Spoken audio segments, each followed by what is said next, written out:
So now our topic for today will be statement of financial position.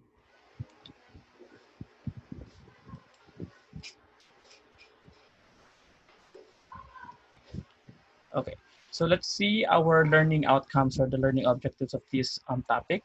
So at the end of the topic, learners or you should be able to identify the elements of the statement of financial position and describe each of these items for a single sole proprietorship business. Prepare a statement of financial position for a single proprietorship business using report form and account form. And before we proceed with our lesson proper, let's go back first to the accounting cycle. So I know this accounting cycle has been, or if you are reading the FABM 1, so I know you have encountered this accounting cycle. So the accounting cycle starts from identifying transaction. So first, we need to identify our transaction before recording it to our journal. So once transactions has been identified, we can start recording them to our journal.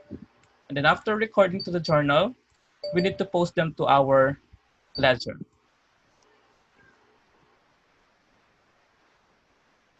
And then once posted to the ledger, we need to proceed with an adjusted trial balance. And then if we have some adjusting entries, we need to do adjusting entries to prepare the adjusted trial balance. And then once they're all done, we need to do financial statements. And then after financial statement, we need to close the books. So actually in some books, it only shows 8 8 steps on accounting cycle, but actually there are 9. We have the reversing entries. So after closing the book, we need to reverse the entries for the new accounting period.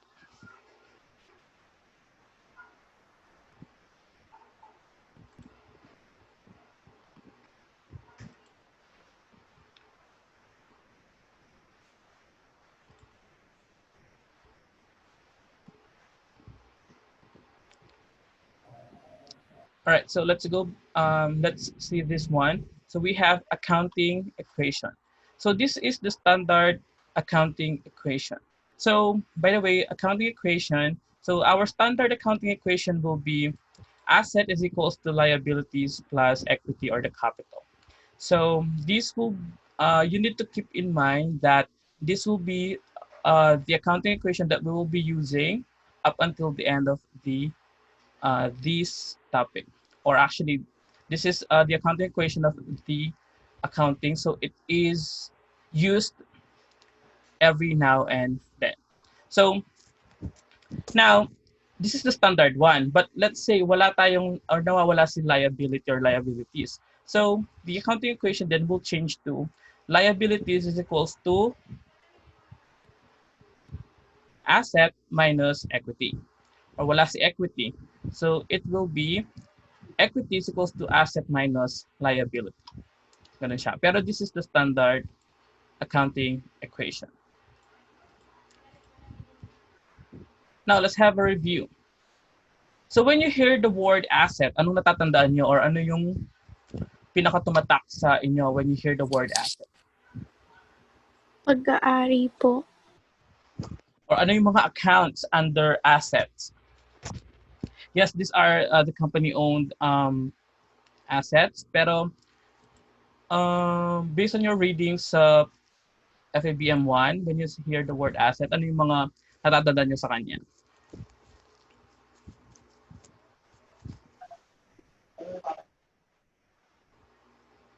Okay. So when I hear the word asset, ang natatandaan ko sa kanya is cash, accounts receivables, yung mga ganyan. Mga prepaid expenses, inventory. Equipment po. Equipment, very good. Property, plant, and equipment, furniture, and fixture. Now, how about sa liability? Corporation. Liabilities, ano ang natatandaan natin? Tapos,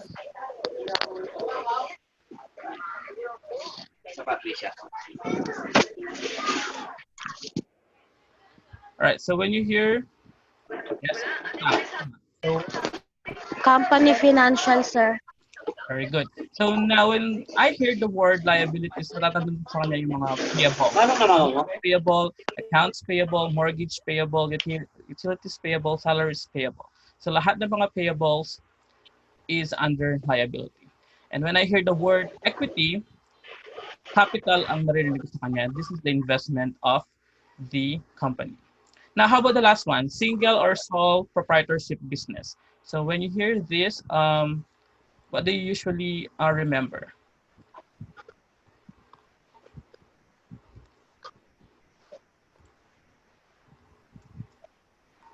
Business owned by only one individual. Very good. So this is a business owned by only one person. So there should be one owner. Very good. Now, let's go to the lesson proper. So statement of financial position.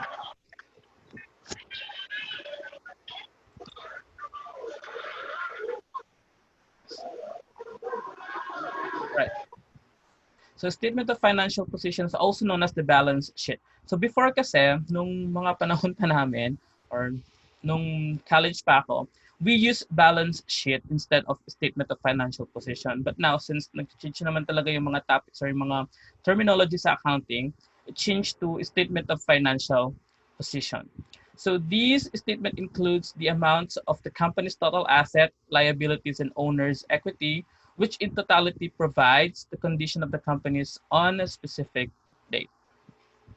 So dito natin makikita if balance ba ang ating assets, liabilities, and capital. That's why it is very important to remember always the accounting equation na asset is equals to liabilities plus capital, kasi dito natin makikita if we are doing the right one for balancing the asset, liability, balancing the assets sa liabilities and owner's equity. And we do have permanent accounts. So as the name suggests, these accounts are permanent in the sense that their balances remain intact from one accounting period to another period. So basically, ito yung mga assets na lagi nating nakikita each and every accounting cycle. So hindi sila nako-close. So kumbaga parang transferable sila sa one accounting cycle to another. So katulad ni cash, accounts receivable, accounts payable, loans payable, and capital. So these are considered as permanent accounts kasi each and every accounting cycle, lagi silang na-encounter. And then we also have temporary accounts. So temporary accounts naman, ito yung mga accounts na kailangan isara each and every cycle. And they are normally found in statement of comprehensive income, which is discussed later this afternoon at 2 p.m. So I have another session for statement of comprehensive income later this afternoon at 2 p.m. And then we have contra assets. So contra asset accounts are those accounts that are presented under the asset portion of the statement of financial position but are reduction to the company's assets. So basically, makikita sila sa asset accounts but they are reduction daw. So meaning, contra asset nga naman sila. So meaning, deduction sila sa ating pag-aari. So examples are allowance for doubtful accounts and accumulated depreciation. So when we say allowance for doubtful account, it is a contra asset accounts receivable. So this represents the estimated amount that the companies may not be able to collect from delinquent customers. So when we say allowance for doubtful accounts, ito na yung mga amounts na we will never be able to collect na. So let's say for example, si company natin may pautang siya. Let's say may pautang siya na 50,000 and then si customer nakapagbayad na siya ng 45,000. And then biglang naging delinquent si customer. Parang hindi na siya liquid. Parang hindi na siya nakapagbayad ng 5,000. So, i-recognize natin yung 5,000 as allowance for doubtful accounts kasi hindi na natin siya pwedeng collect. And accumulated depreciation is a contra asset to the company's property, plant, and equipment. This represents the total amount of depreciation booked against the fixed asset of the company. So basically, si accumulated depreciation, ito yung parang nababawas yung value ng ating mga equipments or ng ating mga long-term assets. So, let's say for example, sa phone na lang, kasi bumili tayo ng phone costing 18,000. And then after a year, yung phone bigla siyang naging 16,000. So meron siyang accumulated depreciation na 2,000. Bumababa yung price niya every year. So yung pagbaba ng price niya every year, yun ang tinatawag nating accumulated depreciation. Naka-follow ba?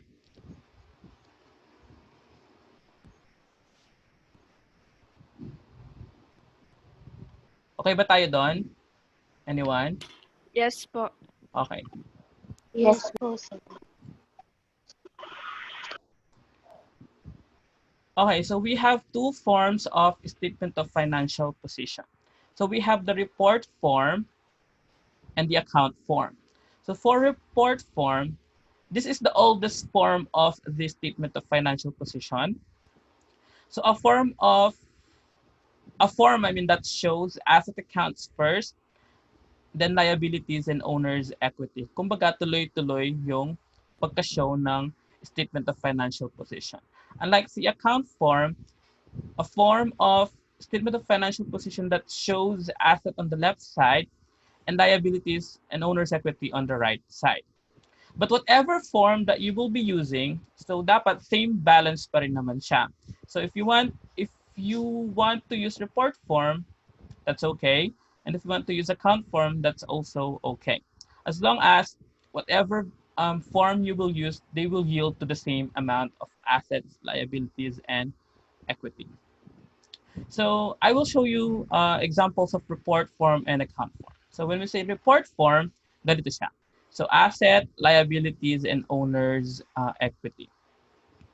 Yan, owner's equity. So asset, liabilities, owner's equity. This is the report form. Kumbaga, diretso siya.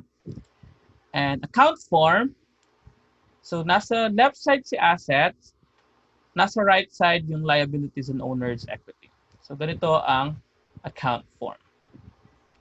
So asset and then liabilities and owner's equity.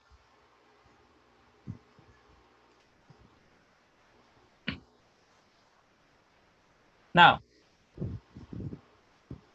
let's all be familiarized with this one. So current asset, these are the assets that can be realized, sold, realized, collected, sold, or used up 1 year after year-end date. So it includes cash, accounts receivable, merchandise inventory, prepaid expenses. So meaning, these are only short-term assets na kailangan within the accounting period is na-collect na sila, na-realize na sila, and na-sold na sila. Unlike for the non-current assets, these are assets that cannot be realized, sold, used up, or collected in 1 year. So basically, ito yung mga pangmatagalang assets natin or mga long-term assets natin. It includes the property, plant, and equipment, furnitures, building, land, or mga long-term investment natin, especially mga intangible assets, are non-current assets. So meaning, hindi lang sila pang 1 year. It's either naglalast sila ng 2 years, 3 years, or up to 5 years or longer. So yung mga assets na may lifespan na 5 years or more or 2 years or more, so they are considered as non-current asset or mga long-term assets na sila. Pero mga assets na for the accounting period lang sila, those are current assets.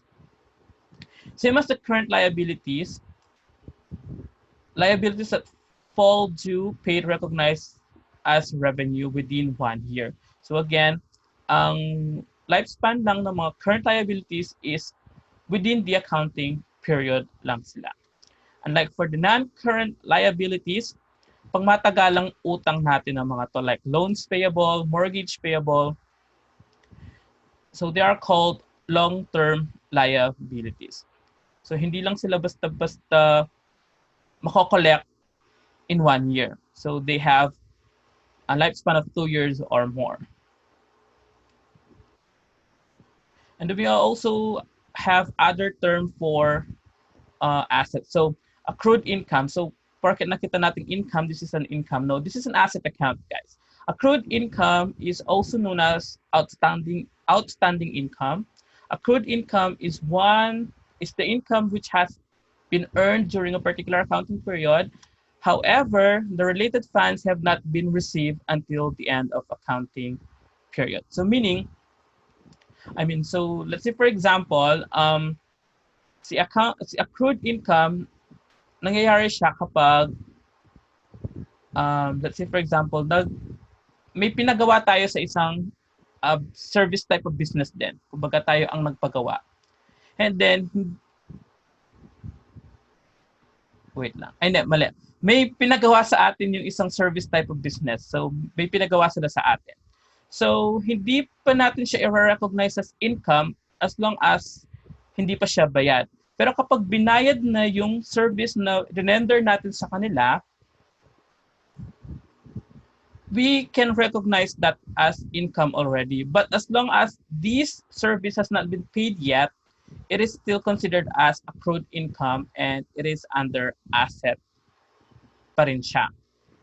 So kapag na-receive na natin yung payments nila ng service type of business na nagpagawa sa atin, we can consider that as an income already kapag nabayad na. So ganun si accrued income.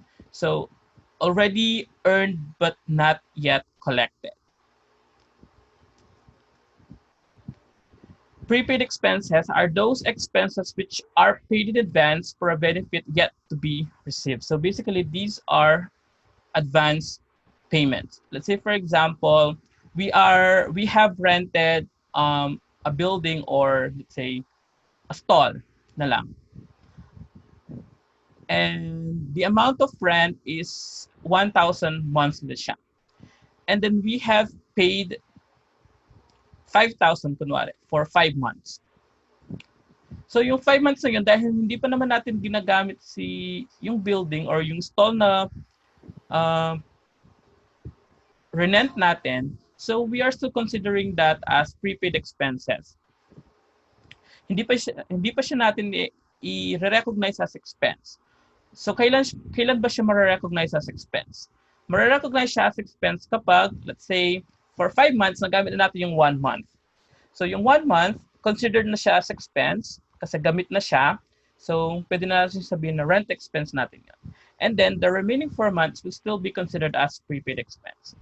So kapag yung 2 months nagamit na natin, 2 months will be expense na, and then asset pa rin yung 3 months natin.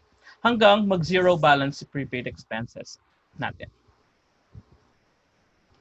And then we have the other liabilities term. So we have the accrued expenses, the counterpart of accrued income. So si accrued expense naman, tayo naman ang nagpagawa sa kanila. Kasi for example, may pinagawa tayo dun sa company na yon, pero hindi pa natin sila binabayaran. So hindi pa natin siya i-recognize as our expense. So liability pa rin natin siya kasi hindi pa siya bayad. So kapag nabayad na natin yung pinagawa natin dun sa company na yon, dun pa lang natin siya i-recognize as our expense. And then for the unearned revenue naman, so this is the counterpart of the prepaid expenses. Ito naman is money received by an individual or company for a service or product that has yet to be provided or delivered. So basically, ito naman is nagbayad na sila sa atin. So kunwari, nagbayad na sila ng rent sa atin pero hindi pa nila ginagamit yung rent. So we are not yet considering that as our revenue kasi hindi pa ginagamit nung nag-rent sa atin yung rinentahan niya sa atin. So kumbaga, nag-advance payment na sila sa atin pero hindi pa nila ginagamit or hindi pa natin pinaprovide yung service na binayad nila. So that's still considered as an earned revenue under liability account. Alright? So nakuha ba natin yung mga terms na to? Yes po. Alright. So now, before we proceed with some exercises, let's all be familiarized with the statement of financial position. As you can see here, so nauna lagi yung asset. So asset and then current asset. So nakahiwalay si current asset sa non-current asset. So first, ang makikita natin dapat sa statement natin is sa mga current assets. So which are the cash, kunwari lang to, cash, and then accounts receivable. Kung makikita niyo si accounts receivable, meron siyang allowance for doubtful accounts. So ito na yung amount na never nang makokolekta ng company natin. Kaya ang total accounts receivable na lang natin is 450,000. And then meron tayong accrued income, inventory, prepaid expenses. And then kung wala na tayong other current assets, we need to total the current assets first. So kung makikita nyo, tinotal nyo yung current assets. And then under current assets, meron tayong non-current assets. So yung mga long-term investment natin and intangible assets. Property, plant, and equipment. And then kung makikita nyo, meron siyang accumulated depreciation which is 300,000. So yung value ng property, plant, and equipment natin sa bawas na siya ng 300,000. Kaya sa year na to, 700,000 na ang value ng ating property, plant, and equipment. And then meron tayong total non-current assets. So again, hiwalay current asset kay non-current assets. And then after that, we need to add the two. So si current at saka si non-current. And then we need to label it as total assets na lang siya nun. Kapag yung combined amount nila is total assets. Pero kapag gumagawa tayo ng statement of financial position, dapat lagi nakahiwalay si current assets kay non-current assets. Magsasama lang sila dito kapag tinotal na natin as total assets. And then, sa other side is the liabilities and owner's equity. Same as the assets. So dito, current liabilities, dapat nakihiwalay yung mga current liabilities sa non-current liabilities. And then ito total yung current and sa non-current, kapag pinag-add, total liabilities na lang siya. So meron tayong total current liabilities, total non-current liabilities. Kapag pinag-add yung dalawang liabilities, total liabilities dapat ang label niya. And then we have the owner's equity or the capital. Pag pinag-add natin yan, it should be total liabilities and owner's equity. And then how do we know kung tama ang ginawa nating financial statement? If they are balanced. So dapat, kaya nga sa accounting equation, dapat asset is equals to liabilities plus owner's equity. So dapat ang asset natin is equals siya sa liabilities and owner's equity. So kung makipapansin nyo, dapat balance lagi ang ating statement. Whatever your form you are using, dapat balance yan. Kung gagamit kayo ng report form, balance yan. Kung account form, balance dapat yan. Clear?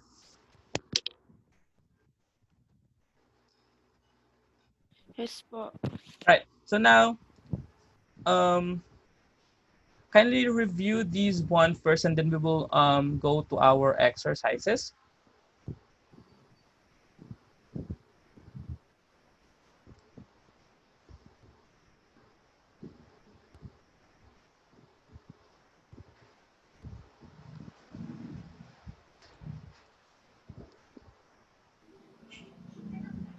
So may nagtatanong, pwede po manghingi ng file nito pagkatapos? Yes, sure. So kindly email me. So yung papakita ko later yung email address ko ulit.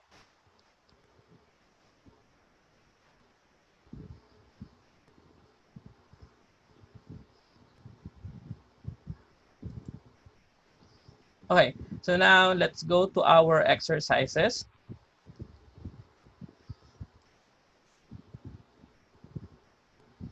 So Learning is Fun company had current assets amounting to 100,000 and non-current assets for the year total to 76,000.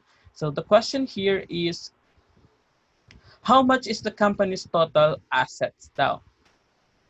So meron tayong current and then non-current. Ang tinatanong nung niya dito is total assets.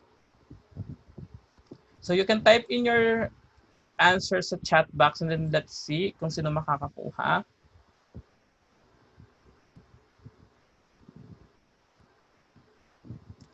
$175, sabi ni Nicole Gabriel.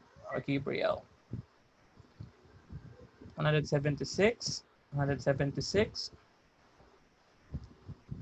Oh, 6 daw, sabi ni Gabriel.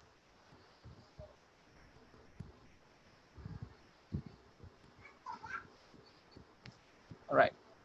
So let's see.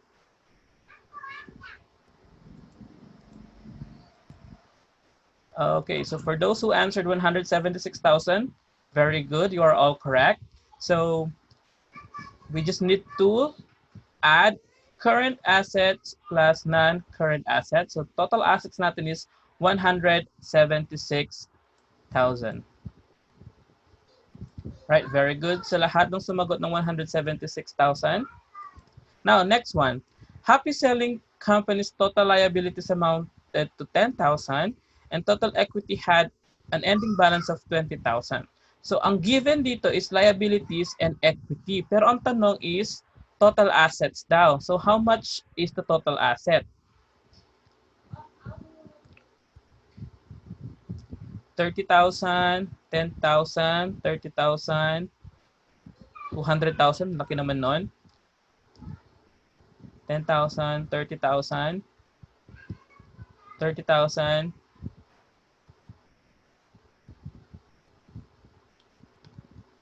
Okay, so bakit kaya 30,000? So let me call on, so Ashley Marie Tupaz, why 30,000? Can you unmute please?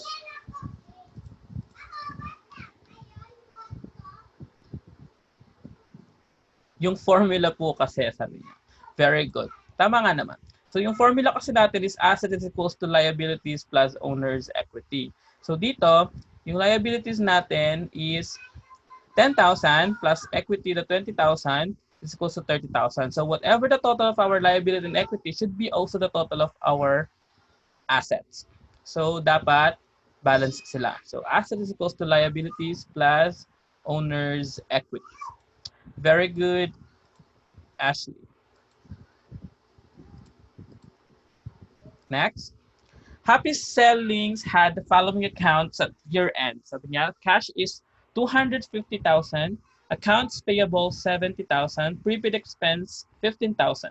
So dito, tinatanong lang yung current assets. Magkano kaya ang current asset natin dito?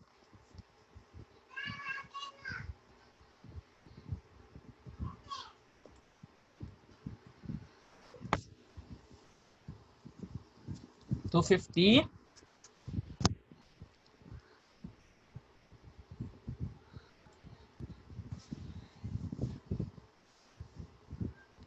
$250 ba? 70.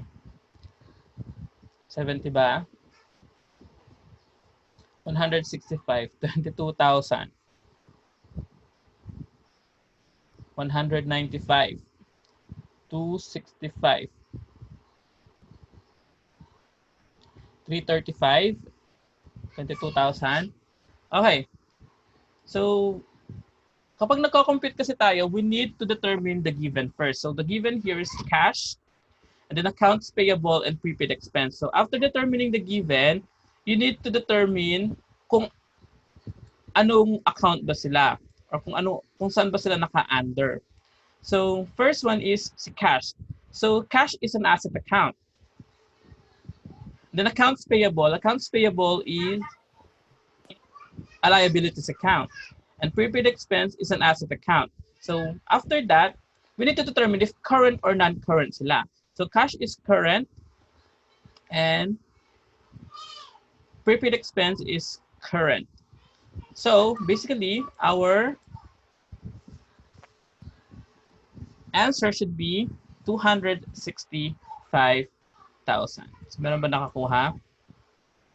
Yes po. Ayan, so nakuha ni Rose D. Garoy. So very good. So again, we need to determine the given first. Okay, so now for these one, Happy Sellings accounts receivable amounted to 500,000, prepaid expense and unearned income total to 30,000 and 10,000 respectively.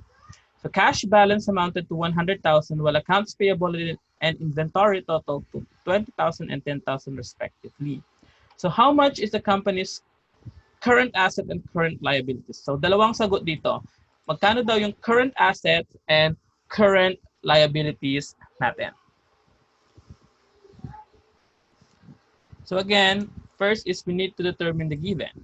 So accounts receivable is an asset account. Prepaid expense is an asset account. And then unearned income, liability account to. Cash is an asset account. Accounts payable, liability to. Inventory is an asset account. So now after that, we need to determine if current or non-current ba sila. So accounts receivable is current asset. Prepaid expense is current asset. Unearned income is current liabilities. Cash is current asset. Accounts payable is current liabilities, and inventory is current assets. So how much would it be daw? 640 ang assets. Okay, let's see. Sino pa sasagot?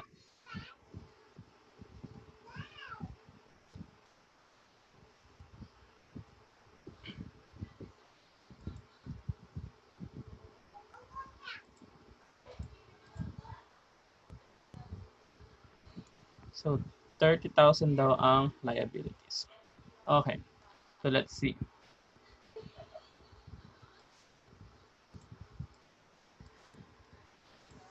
All right. So the answer is 640 and 30,000. So ipag-add lang natin si accounts receivable, prepaid expenses, inventory, and cash. So the total will be 640,000. And then sa ating liabilities, si unearned income and accounts payable, that's gonna be 30,000.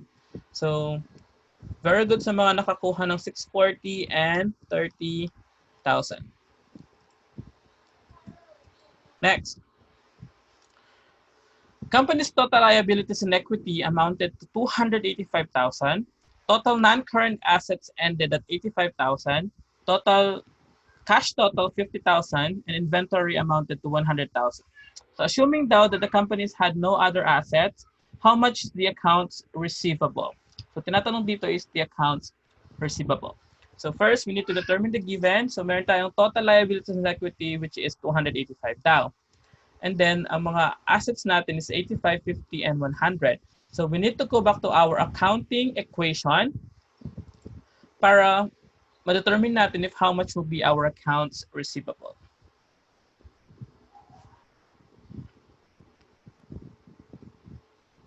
So let's see yung mga sagot. So may sumagot ng 50,000. Okay, so Joycelyn Varquez, why 50,000? Okay. Tinotal ko po lahat. Tapos may minus sa 285,000. All right. You? Let's see. All right, so very good. So ang sagot is 50,000 kasi as the accounting equation nga, asset is equals to liabilities plus owner's equity. Kasi given na dito si liabilities and owner's equity na 285. Kumbaga, ibabalance mo na lang siya para makuha natin yung same amount na 285. So our total accounts receivable is 50,000. Very good.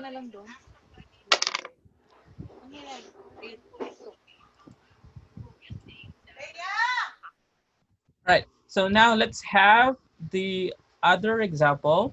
So total assets amounted to 575. Total equity, to baliktad naman. Total assets naman ang given dito na 575. Tapos total equity is 250, accounts payable 50,000, and earned income is 85.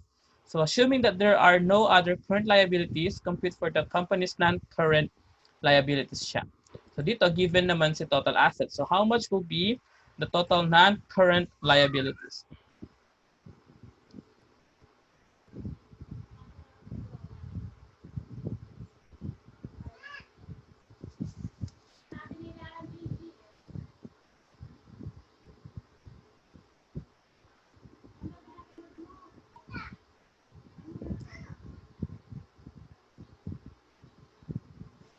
Anyone? Sino sasagot?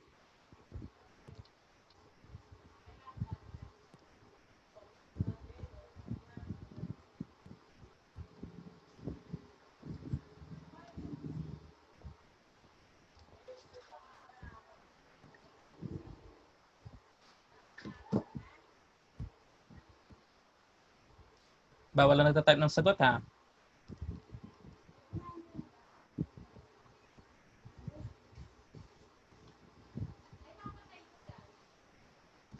$770, $190. Okay, Trisha Advincula, why 190?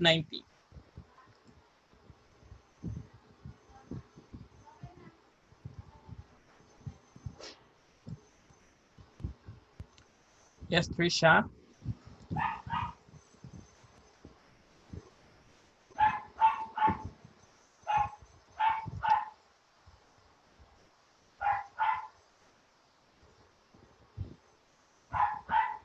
Bagay 190 ang sagot.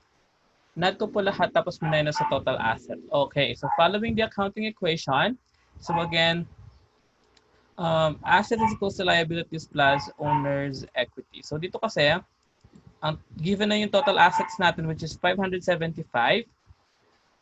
Tapos i-add lang natin yung ating mga total liabilities and then i-minus siya.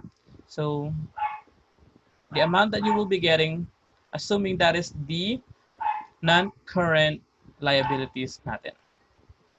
So ganun lang siya kadali, basta you are following the accounting equation na asset is equals to liabilities, asset is equals to liabilities plus owner's equity. So hindi naman tayo malilito. Alright? So now, how about this? Ito naman daw, we need to prepare a statement of financial position, pero siyempre hindi nyo naman kailangan gawin yon. So, tingnan lang natin if how much will be the total balance of the assets and liabilities and owner's equity. So, kindly compute and then tell me what is the answer.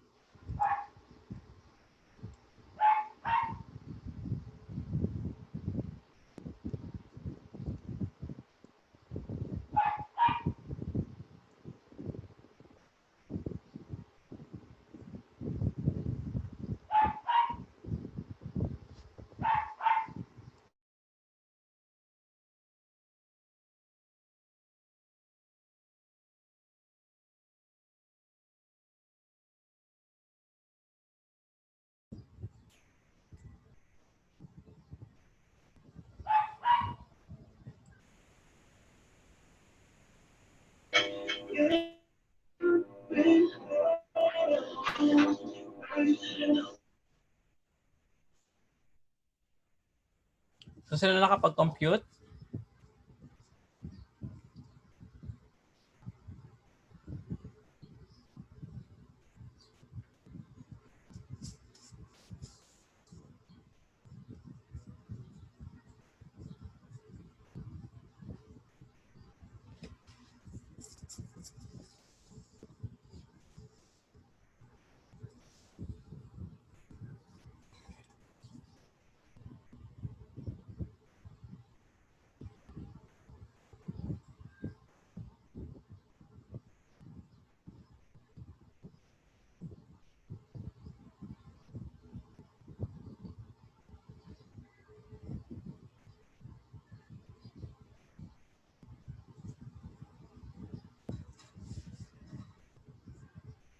$279,800. Let's see.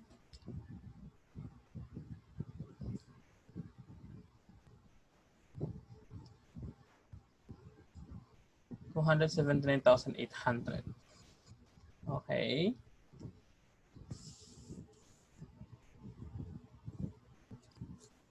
$139,900. So let's see.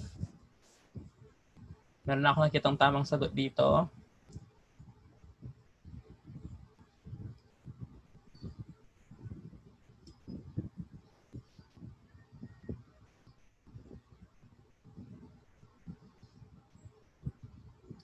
Alright, so let's see the answer.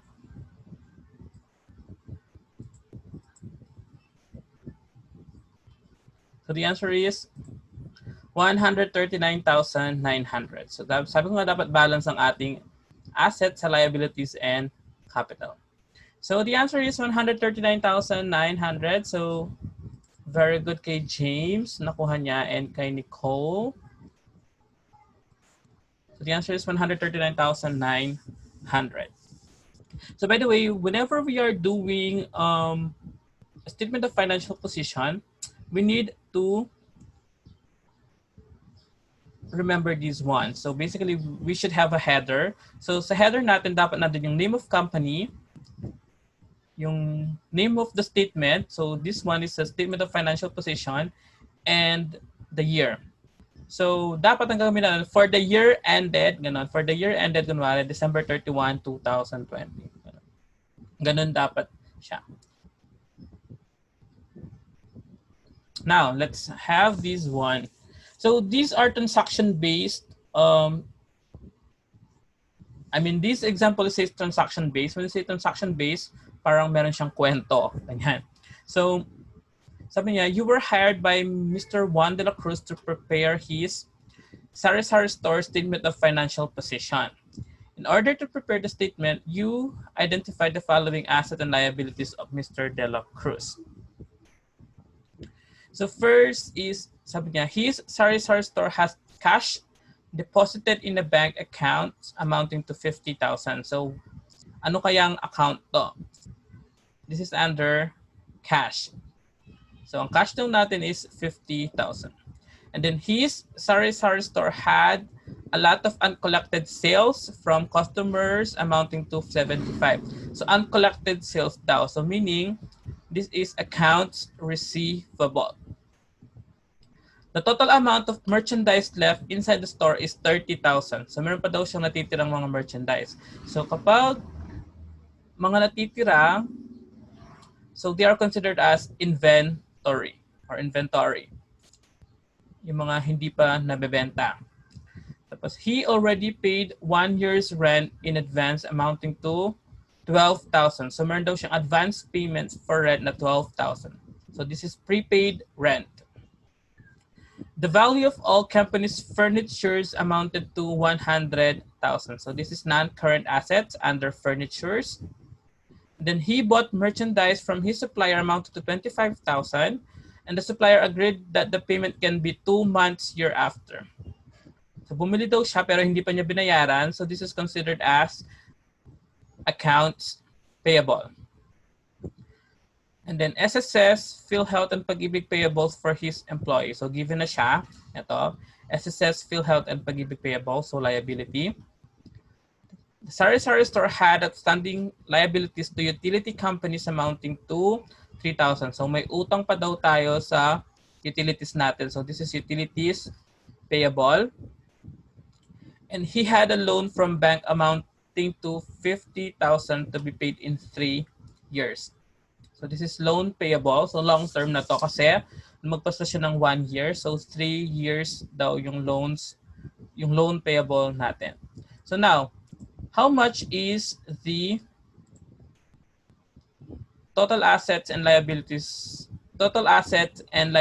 in owner's equity?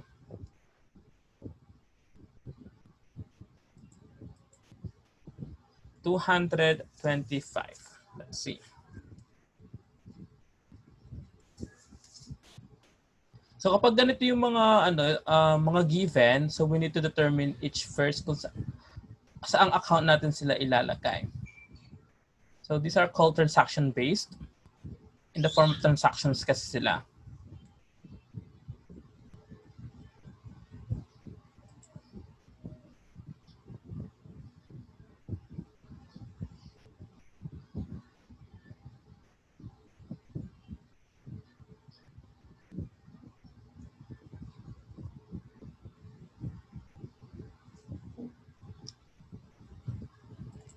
So how much do you think is the total assets na lang? Tingnan natin yung total assets niya. 180 total assets. Let's see. So let's see if 180 ba or 225. Kung may nakakuha ba sa dalawa. So the answer, let me show you the answer. It's 267,000. So meron tayong cash na 50,000, 75,000 na accounts receivable, and then merchandise, inventory or the inventory of 30,000, prepaid rent na 12. So total current natin is 167 plus the furniture of 100,000. So that's going to be 267,000. So meron tayong accounts payable na 25, utilities payable na 3,000, SSS payables for 5,000, and our total current liabilities is 33,000. Loans natin na 50,000. Total liabilities natin is 88. So the balancing figure is 179 for capital and for owner's equity.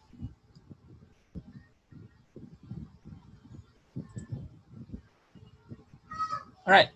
So that's going to be all for today for our statement of financial position. So later this afternoon, we have another session with a different topic, which is the statement of comprehensive income naman tayo.